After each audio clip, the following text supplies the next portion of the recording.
ओम शांति। ਅੱਜ ਹੈ 11/3/2022 ਦੀ ਸਾਕਾਰ ਬਾਪ ਦਾਦਾ ਦੀ ਮੁਰਲੀ। ਅੱਜ ਬਾਬਾ ਨੇ ਆਖਿਆ, ਮਿੱਠੇ ਬੱਚੇ, ਇਹ ਤੁਹਾਡਾ ਅੰਤਿਮ ਜਨਮ ਹੈ। ਇਸ ਲਈ ਤੁਹਾਨੂੰ ਵਿਕਾਰਾਂ ਦਾ ਸੰਨਿਆਸ ਕਰਨਾ ਪਵੇ। ਇਸ ਅੰਤਿਮ ਜਨਮ ਵਿੱਚ ਰਾਵਣ ਦੀ ਜੰਜੀਰਾਂ ਤੋਂ ਆਪਣੇ ਆਪ ਨੂੰ ਛੁਡਾਉਣਾ ਹੈ। ਪ੍ਰਸ਼ਨ ਹੈਗਾ, ਬਾਪ ਦਾ ਸਹਾਰਾ ਕਿਹੜੇ ਬੱਚਿਆਂ ਨੂੰ ਮਿਲਦਾ ਹੈ? ਬਾਪ ਕਿਹੜੇ ਬੱਚਿਆਂ ਤੋਂ ਸਦਾ ਰਾਜੀ ਰਹਿੰਦੇ ਹਨ? ਉੱਤਰ ਹੈਗਾ, ਬਾਪ ਦਾ ਸਹਾਰਾ ਉਹਨਾਂ ਨੂੰ ਮਿਲਦਾ ਹੈ ਜਿਹੜੇ ਸੱਚੀ ਦਿਲ ਵਾਲੇ ਹਨ। ਆਖਿਆ ਵੀ ਜਾਂਦਾ ਹੈ, ਸੱਚੇ ਦਿਲ ਤੇ ਸਾਹਿਬ ਰਾਜੀ।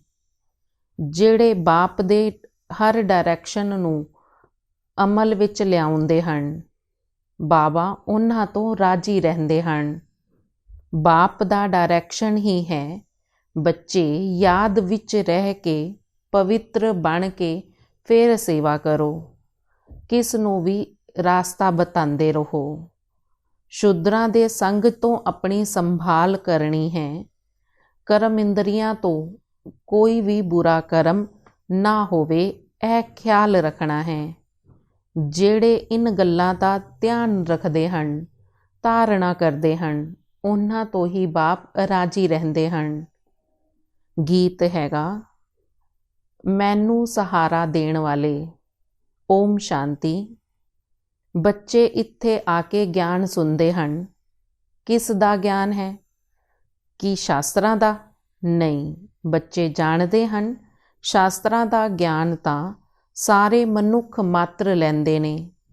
ਇੱਥੇ ਹੈ ਪਰਮ ਪਿਤਾ ਪਰਮਾਤਮਾ ਦਾ ਗਿਆਨ। ਕੋਈ ਵੀ ਸ਼ਾਸਤਰ ਆਦਿ ਪੜ੍ਹਨ ਅਥਵਾ ਅਧਿਐਨ ਕਰਨ ਵਾਲੇ ਸੰਨਿਆਸੀ ਹੀ ਹੁੰਦੇ ਨੇ। ਉਹ ਕੋਈ ਗਿਆਨ ਨਹੀਂ ਸੁਣਾਉਂਦੇ। ਉੱਥੇ ਸਾਰੇ ਸਤਸੰਗਾਂ ਵਿੱਚ ਮਨੁੱਖ ਹੀ ਬੈਠੇ ਹੁੰਦੇ ਨੇ। ਉਹਨਾਂ ਨੂੰ ਕੋਈ ਸ਼ਾਸਤਰੀ ਜੀ ਤੇ ਕੋਈ ਪੰਡਤ ਜੀ ਤੇ ਕੋਈ ਮਹਾਤਮਾ ਜੀ ਆਖਣਗੇ। ਨਾਮ ਦਾ ਤਾਲੁਕ ਤੇ ਰੱਖਣਾ ਪੈਂਦਾ ਹੈ ਨਾ ਮਨੁੱਖਾਂ ਦੇ ਨਾਲ। ਇੱਥੇ ਸਾਰੇ ਬੱਚੇ ਜਾਣਦੇ ਹਨ, ਸਾਨੂੰ ਮਨੁੱਖ ਗਿਆਨ ਨਹੀਂ ਦਿੰਦਾ। ਸਾਨੂੰ ਤੇ ਮਨੁੱਖ ਦੁਆਰਾ ਨਿਰਾਕਾਰ ਪਰਮ ਪਿਤਾ ਪਰਮਾਤਮਾ ਗਿਆਨ ਦਿੰਦੇ ਹਨ। ਇਹ ਸਾਰੀਆਂ ਗੱਲਾਂ ਕਿਸੇ ਔਰ ਸਤਸੰਗ ਵਿੱਚ ਨਹੀਂ ਸੁਣਾਈਆਂ ਜਾਂਦੀਆਂ। ਭਾਸ਼ਣ ਕਰਨ ਵਾਲਿਆਂ ਦੀ ਬੁੱਧੀ ਵਿੱਚ ਇਹ ਸਾਰੀਆਂ ਗੱਲਾਂ ਹੋਣੀਆਂ ਚਾਹੀਦੀਆਂ ਨੇ। ਹੁਣ ਸਭ ਨੂੰ ਗਿਆਨ ਦੀਆਂ ਗੱਲਾਂ ਸੁਣਾਉਣੀਆਂ ਨੇ। ਇੱਥੇ ਕੋਈ ਵੀ ਮਨੁੱਖ ਵਾ ਦੇਵਤਾ ਨਹੀਂ ਹੈਗਾ। ਭਲ ਇਸ ਸਮੇਂ ਦੇਵੀ ਦੇਵਤਾ ਧਰਮ ਨਹੀਂ ਹੈ। ਫਿਰ ਵੀ ਬ੍ਰਹਮਾ ਵਿਸ਼ਨੂੰ ਸ਼ੰਕਰ ਸੂਖਸ਼ਮ ਵਤਨਵਾਸੀ ਜਿਹੜੇ ਸੀ, ਉਹਨਾਂ ਦਾ ਹੀ ਨਾਮ ਗਾਇਆ ਜਾਂਦਾ ਹੈ। ਲਕਸ਼ਮੀ ਨਾਰਾਇਣ ਆਦਿ ਸਭ ਹੈ ਦੇਵੀ ਗੁਣ ਵਾਲੇ ਮਨੁੱਖ। ਇਸ ਸਮੇਂ ਬਾਕੀ ਸਾਰੇ ਨੇ ਆਸੁਰੀ ਗੁਣ ਵਾਲੇ ਮਨੁੱਖ। ਕੋਈ ਵੀ ਮਨੁੱਖ ਨਹੀਂ ਸਮਝਦੇ ਕਿ ਅਸੀਂ ਆਤਮਾ ਹਾਂ। ਫਲਾਣੇ ਦੁਆਰਾ ਅਸੀਂ ਪਰਮਾਤਮਾ ਦਾ ਗਿਆਨ ਲੈ ਰਹੇ ਹਾਂ। ਇਹ ਵੀ ਬਾਪ ਹੀ ਆ ਕੇ ਸਮਝਾਉਂਦੇ ਹਨ ਕਿ ਫਲਾਣਾ ਮਹਾਤਮਾ ਫਲਾਣਾ ਸ਼ਾਸਤਰੀ ਸਾਨੂੰ ਕਥਾ ਸੁਣਾਉਂਦਾ ਹੈ, ਵੇਦ ਸ਼ਾਸਤਰ ਆਦਿ ਸੁਣਾਉਂਦਾ ਹੈ, ਗੀਤਾ ਸੁਣਾਉਂਦਾ ਹੈ। ਬਾਪ ਆਖਦੇ ਹਨ, ਮੈਂ ਤੁਹਾਨੂੰ ਇਹ ਸ਼ਾਸਤਰਾਂ ਦੀਆਂ ਗੱਲਾਂ ਨਹੀਂ ਸੁਣਾਉਂਦਾ। ਮੈਂ ਤੇ ਤੁਹਾਨੂੰ ਦੱਸਦਾ ਹਾਂ ਕਿ ਤੁਸੀਂ ਆਤਮਾ ਹੋ। ਆਪਣੇ ਨੂੰ ਆਤਮਾ ਨਿਸ਼ਚੈ ਕਰੋ ਤੇ ਤੁਸੀਂ ਪਾਵਨ ਬਣ ਜਾਓਗੇ। ਸਰਬ ਦਾ ਸਦਗਤੀ ਦਾਤਾ, ਦੁੱਖ ਹਰਤਾ ਸੁਖ ਕਰਤਾ ਵਾ ਸ਼ਾਂਤੀ ਦਾ ਦਾਤਾ ਇੱਕ ਨੂੰ ਹੀ ਆਖਿਆ ਜਾਂਦਾ ਹੈ। ਉਹੀਓ ਸਰਬ ਦਾ ਮੁਕਤੀ ਜੀਵਨ ਮੁਕਤੀ ਦਾਤਾ ਵੀ ਹੈਗਾ। ਬਾਕੀ ਕੋਈ ਵੀ ਮਨੁੱਖ ਨਹੀਂ ਹੋ ਸਕਦਾ। ਮਨੁੱਖ ਤੇ ਸਵੇਰੇ ਸਵੇਰੇ ਉੱਠ ਕੇ ਕਿੰਨੀ ਭਗਤੀ ਕਰਦੇ ਹਨ। ਕੋਈ ਭਜਨ ਗਾਉਂਦੇ ਹਨ, ਕੋਈ ਕਥਾ ਕਰਦੇ ਹਨ। ਇਸ ਨੂੰ ਆਖਿਆ ਜਾਂਦਾ ਹੈ ਭਗਤੀ ਮਾਰਗ। ਭਗਤੀ ਮਾਰਗ ਵਾਲਿਆਂ ਨੂੰ ਇਹ ਪਤਾ ਹੀ ਨਹੀਂ ਕਿ ਭਗਤੀ ਕੀ ਹੁੰਦੀ ਹੈ। ਇੱਥੇ ਸਭ ਜਗ੍ਹਾ ਭਗਤੀ ਹੀ ਭਗਤੀ ਹੈ। ਗਿਆਨ ਨੂੰ ਦਿਨ ਤੇ ਭਗਤੀ ਨੂੰ ਰਾਤ ਆਖਿਆ ਜਾਂਦਾ ਹੈ। ਜਦੋਂ ਗਿਆਨ ਹੈ ਤਾਂ ਭਗਤੀ ਨਹੀਂ, ਜਦ ਭਗਤੀ ਹੈ ਤਾਂ ਗਿਆਨ ਨਹੀਂ। ਦੁਆਪਰ ਕਲਯੁਗ ਹੈ ਭਗਤੀ, ਸਤਯੁਗ ਤ੍ਰੇਤਾ ਹੈ ਗਿਆਨ ਦਾ ਫਲ। ਇੱਥੇ ਗਿਆਨ ਸਾਗਰ ਆ ਕੇ ਸਾਨੂੰ ਫਲ ਦਿੰਦੇ ਹਨ। ਭਗਵਾਨ ਆ ਕੇ ਫਲ ਦੇਣਗੇ। ਫਲ ਮਾਣਾ ਹੀ ਵਰਸਾ। ਭਗਵਾਨ ਵਰਸਾ ਦੇਗਾ ਮੁਕਤੀ ਦਾ, ਨਾਲ ਹੀ ਮੁਕਤੀ ਧਾਮ ਲੈ ਵੀ ਜਾਣਗੇ। ਇਸ ਸਮੇਂ ਸਭ ਮਨੁੱਖ ਪਰੇਸ਼ਾਨ ਹੋ ਗਏ ਹਨ। ਇਹ ਸਾਰੇ ਜਾਣਦੇ ਹਨ ਇਹ ਸਾਡੇ ਰਹਿਣ ਦੀ ਜਗ੍ਹਾ ਨਹੀਂ ਹੈ, ਕਿਉਂਕਿ ਅਨਾਜ ਹੀ ਨਹੀਂ। ਇਸ ਲਈ ਭਗਵਾਨ ਨੂੰ ਆਉਣਾ ਪੈਂਦਾ ਹੈ। ਰਾਵਣ ਸਭ ਨੂੰ ਪਤਿਤ ਬਣਾਉਂਦੇ ਹਨ, ਫਿਰ ਪਤਿਤ ਪਾਵਨ ਆ ਕੇ ਸਾਨੂੰ ਪਾਵਨ ਬਣਾਉਂਦੇ ਹਨ। ਪਾਵਨ ਬਣਾਉਣ ਵਾਲਾ ਔਰ ਪਤਿਤ ਬਣਾਉਣ ਵਾਲਾ ਦੋਨੋਂ ਹੀ ਅਲੱਗ-ਅਲੱਗ ਸਨ। ਹੁਣ ਤੁਸੀਂ ਜਾਣ ਗਏ ਹੋ ਕਿ ਪਾਵਨ ਦੁਨੀਆ ਨੂੰ ਪਤਿਤ ਬਣਾਉਣ ਵਾਲਾ ਔਰ ਪਤਿਤ ਦੁਨੀਆ ਨੂੰ ਪਾਵਨ ਬਣਾਉਣ ਵਾਲਾ ਕੌਣ ਹੈ। ਪਾਵਨ ਦੁਨੀਆ ਭਗਵਾਨ ਆ ਕੇ ਬਣਾਉਂਦੇ ਹਨ, ਪਤਿਤ ਰਾਵਣ ਬਣਾਉਂਦੇ ਹਨ। ਤਾਂ ਹੀ ਤਾਂ ਬੁਲਾਇਆ ਜਾਂਦਾ ਹੈ, ਪਤਿਤ ਪਾਵਨ ਆਓ, ਆ ਕੇ ਸਾਨੂੰ ਪਾਵਨ ਬਣਾਓ। ਸਰਵ ਦਾ ਪਾਲਨ ਕਰਤਾ ਇੱਕ ਹੀ ਹੈ। ਸਤਯੁਗ ਵਿੱਚ ਕੋਈ ਵੀ ਵਿਕਾਰੀ ਨਹੀਂ ਹੋ ਸਕਦਾ। ਪਤਿਤ ਅਰਥਾਤ ਜੋ ਵਿਕਾਰ 'ਚ ਜਾਂਦੇ ਹਨ। ਸੰਨਿਆਸੀ ਵਿਕਾਰ 'ਚ ਨਹੀਂ ਜਾਂਦੇ, ਇਸ ਲਈ ਉਹਨਾਂ ਨੂੰ ਪਤਿਤ ਨਹੀਂ ਆਖਿਆ ਜਾਂਦਾ। ਪਰ 5 ਵਿਕਾਰਾਂ ਦਾ ਸੰਨਿਆਸ ਕੀਤਾ ਹੈ। ਨੰਬਰ 1 ਹੈ ਕੰਮ ਵਿਕਾਰ। ਕ੍ਰੋਧ ਤਾਂ ਸੰਨਿਆਸੀਆਂ ਵਿੱਚ ਵੀ ਬਹੁਤ ਹੈ। ਇਸਤਰੀ ਨੂੰ ਛੱਡ ਦਿੰਦੇ ਨੇ, ਸਮਝਦੇ ਨੇ ਉਹਨਾਂ ਦੇ ਸੰਗ ਵਿੱਚ ਮਨੁੱਖ ਨਿਰਵਿਕਾਰੀ ਨਹੀਂ ਰਹਿ ਸਕਦਾ। ਬਾਪ ਆਖਦੇ ਹਨ ਹੁਣ ਤੁਹਾਡਾ ਇਹ ਅੰਤਿਮ ਜਨਮ ਹੈ। ਇਸ ਜਨਮ ਦੇ ਲਈ ਇਸ ਵਿਕਾਰ ਦਾ ਤਿਆਗ ਕਰ ਦਿਓ। ਸੰਨਿਆਸੀ ਲੋਕ ਤਾਂ ਜੰਗਲਾਂ ਵਿੱਚ ਚਲੇ ਜਾਂਦੇ ਹਨ। ਤੁਸੀਂ ਕੋਈ ਗ੍ਰਸਤ ਨੂੰ ਨਹੀਂ ਛੱਡਣਾ। ਤੁਸੀਂ ਤੇ ਗ੍ਰਸਤ ਵਿੱਚ ਰਹਿੰਦੇ ਹੋਏ ਪਵਿੱਤਰ ਦੁਨੀਆ ਵਿੱਚ ਜਾਣਾ ਹੈ। ਸੰਨਿਆਸੀਆਂ ਨੂੰ ਘਰ-ਬਾਰ ਛੱਡਣਾ ਪੈਂਦਾ ਹੈ। ਗ੍ਰਸਤੀ ਲੋਕਾਂ ਕੋਲ ਜਾ ਕੇ ਫਿਰ ਖਾਣਾ ਖਾਂਦੇ ਹਨ, ਪਰੰਤੂ ਉਹ ਕੋਈ ਮੰਦਰਾਂ ਵਿੱਚ ਪੂਜਣੇ ਲਾਇਕ ਨਹੀਂ ਹੈ। ਮੰਦਰਾਂ ਵਿੱਚ ਪੂਜਣ ਲਾਇਕ ਤੁਸੀਂ ਬਣਦੇ ਹੋ, ਜੋ ਕਰ ਦੇਵੀ ਦੇਵਤਾ ਬਣ ਰਹੇ ਹੋ। ਜਦੋਂ ਤੁਹਾਡੀ ਆਤਮਾ ਔਰ ਸਰੀਰ ਦੋਵੇਂ ਪਵਿੱਤਰ ਹੁੰਦੀਆਂ ਹਨ। ਇੱਥੇ ਤੇ ਪਵਿੱਤਰ ਸਰੀਰ ਮਿਲ ਨਾ ਸਕੇ। ਇੱਥੇ ਨੇ ਤਮੋ ਪ੍ਰਧਾਨ ਪਤਿਤ ਸਰੀਰ। 5 ਤੱਤਵ ਵੀ ਪਤਿਤ ਹਨ। ਉੱਥੇ ਆਤਮਾ ਵੀ ਪਵਿੱਤਰ ਰਹਿੰਦੀ ਹੈ ਤੇ 5 ਤੱਤਵ ਵੀ ਸਤੋ ਪ੍ਰਧਾਨ ਪਵਿੱਤਰ ਰਹਿੰਦੇ ਹਨ। ਹੁਣ ਤਾਂ ਆਤਮਾ ਵੀ ਤਮੋ ਪ੍ਰਧਾਨ ਹੈ ਤਾਂ ਤੱਤਵ ਵੀ ਤਮੋ ਪ੍ਰਧਾਨ ਹਨ। ਇਸ ਲਈ ਬਾੜ ਤੂਫਾਨ ਆਦਿ ਕਿੰਨੇ ਆਉਂਦੇ ਰਹਿੰਦੇ ਹਨ। ਕਿਸ ਨੂੰ ਦੁੱਖ ਦੇਣਾ ਇਹ ਵੀ ਤਮੋ ਗੁਣ ਹੈ। ਸਤਯੁਗ ਵਿੱਚ ਤੱਤਵ ਵੀ ਕਿਸ ਨੂੰ ਦੁੱਖ ਨਹੀਂ ਦਿੰਦੇ। ਇਸ ਸਮੇਂ ਮਨੁੱਖਿਆਂ ਦੀ ਬੁੱਧੀ ਬਿਲਕੁਲ ਤਮੋ ਪ੍ਰਧਾਨ ਹੋ ਗਈ ਹੈ। ਸਭ ਨੇ ਸਤੋ ਰਜੋ ਤਮੋ ਵਿੱਚ ਤਾਂ ਜ਼ਰੂਰ ਆਉਣਾ ਹੈ, ਨਹੀਂ ਤਾਂ ਪੁਰਾਣੀ ਦੁਨੀਆ ਕਿਵੇਂ ਖਤਮ ਹੋਵੇਗੀ। ਤਾਂ ਹੀ ਤਾਂ ਨਵੀਂ ਬਣੇਗੀ ਨਾ। ਤੁਹਾਡਾ ਸਭ ਤੋਂ ਵੱਡਾ ਦੁਸ਼ਮਣ ਹੈ ਕੰਮ ਵਿਕਾਰ। ਸ਼੍ਰੀਮਤ 'ਤੇ ਚੱਲ ਕੇ ਇਸ ਨੂੰ ਛੱਡਣਾ ਪਵੇ, ਤਾਂ ਹੀ ਤੁਸੀਂ ਨਵੀਂ ਦੁਨੀਆ ਦੇ ਮਾਲਿਕ ਬਣ ਸਕੋਗੇ। ਹੁਣ ਘਰ ਚੱਲਣ ਦੀ ਤਿਆਰੀ ਕਰੋ। ਘਰ ਨੂੰ ਭੁੱਲਣਾ ਨਹੀਂ ਹੈ। ਇੱਥੇ ਆਏ ਸਾਨੂੰ 5000 ਵਰ੍ਹੇ ਹੋ ਗਏ, ਇਸ ਲਈ ਘਰ ਨੂੰ ਤੇ ਬਿਲਕੁਲ ਹੀ ਭੁੱਲ ਗਏ ਹਾਂ। ਹੁਣ ਬਾਪ ਨੇ ਸਾਨੂੰ ਆ ਕੇ ਦੱਸਿਆ ਸੀ ਕਿ ਬੱਚੇ ਇਹ ਪੁਰਾਣੀ ਦੁਨੀਆ ਹੈ, ਇਸ ਨੂੰ ਅੱਗ ਲੱਗ ਜਾਣੀ ਹੈ।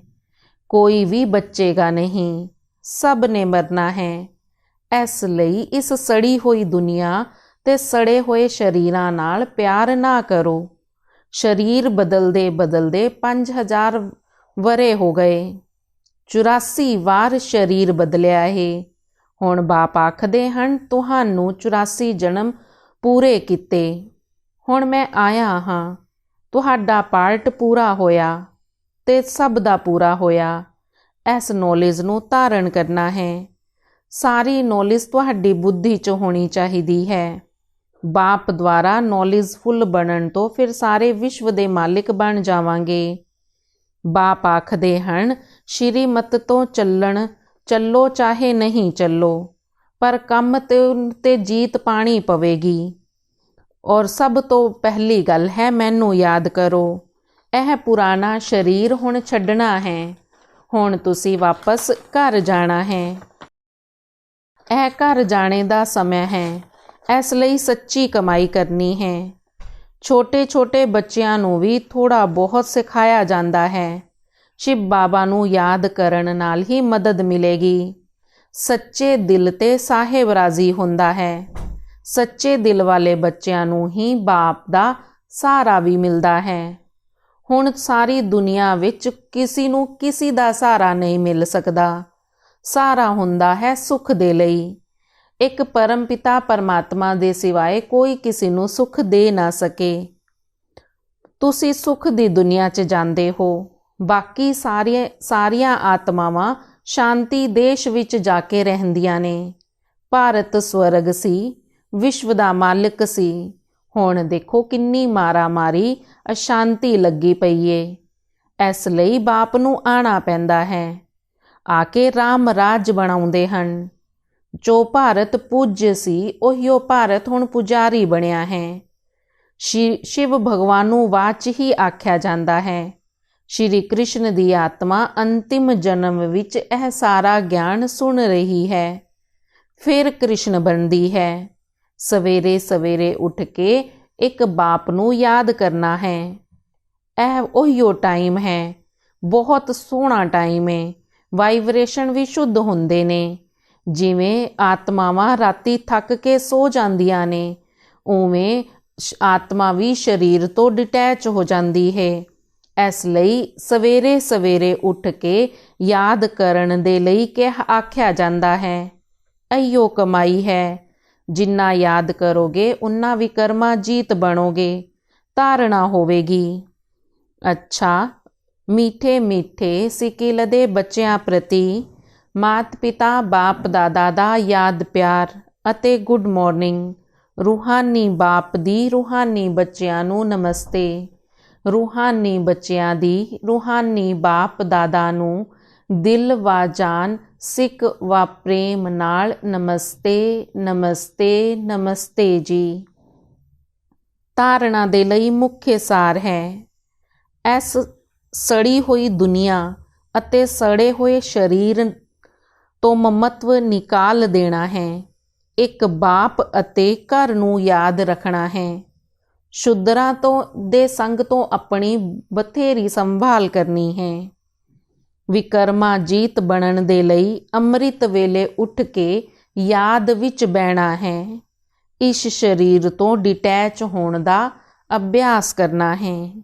ਵਰਦਾਨ ਹੈ, ਪੁਰਾਣੇ ਸਰੀਰ ਅਤੇ ਪੁਰਾਣੇ ਸੰਸਕਾਰਾਂ ਦੀ ਆਕਰਸ਼ਣ ਤੋਂ ਜਿੱਤੇ ਜੀ ਮਰਨ ਵਾਲੇ ਸੱਚੇ ਮਰ ਜੀਵਾ ਭਵ। ਪੁਰਾਣੇ ਸੰਸਾਰ ਔਰ ਸੰਸਕਾਰਾਂ ਦੀ ਆਕਰਸ਼ਣ ਤੋਂ ਜਿੱਤੇ ਜੀ ਮਰਨ ਵਾਲੇ ਯਥਾਰਥ ਮਰ ਜੀਵਾ ਭਵ। ਯਥਾਰਥ ਸਹੀ ਅਰਥਾਂ ਵਿੱਚ ਜਿੱਤੇ ਜੀ ਮਰਨਾ ਅਤੇ ਸਦਾ ਦੇ ਲਈ ਪੁਰਾਣੇ ਸੰਸਕਾਰ ਵਾ ਪੁਰਾਣੇ ਸੰਸਾਰ ਦੇ ਸੰਕਲਪ ਅਤੇ ਸੁਪਨ ਤੋਂ ਵੀ ਮਰਨਾ ਹੈ। ਮਰਨਾ ਆਖਿਆ ਜਾਂਦਾ ਹੈ ਪਰਿਵਰਤਨ ਹੋਣ ਨੂੰ। ਉਹਨਾਂ ਨੂੰ ਕੋਈ ਵੀ ਆਕਰਸ਼ਣ ਆਪਣੇ ਕੋਲ ਆਕਰਸ਼ਿਤ ਨਹੀਂ ਕਰ ਸਕਦੀ।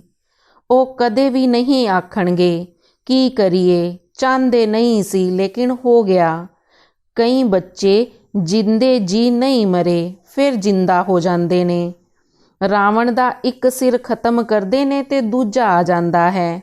ਲੇਕਿਨ ਫਾਊਂਡੇਸ਼ਨ ਨੂੰ ਹੀ ਖਤਮ ਕਰ ਦਿਓ ਤੇ ਮਾਇਆ ਰਾਵਣ ਰੂਪ ਬਦਲ ਕੇ ਵਾਰ ਨਹੀਂ ਕਰੇਗੀ। ਸਲੋਗਨ ਹੈਗਾ, ਸਭ ਤੋਂ ਲੱਕੀ ਉਹ ਹਨ ਜੋ ਯਾਦ ਔਰ ਸੇਵਾ ਵਿੱਚ ਸਦਾ ਬਿਜ਼ੀ ਰਹਿੰਦੇ ਹਨ। ਸਭ ਤੋਂ ਲੱਕੀ ਉਹ ਹਨ ਜੋ ਯਾਦ ਔਰ ਸੇਵਾ ਵਿੱਚ ਸਦਾ ਬਿਜ਼ੀ ਰਹਿੰਦੇ ਹਨ। ਓਮ ਸ਼ਾਂਤੀ।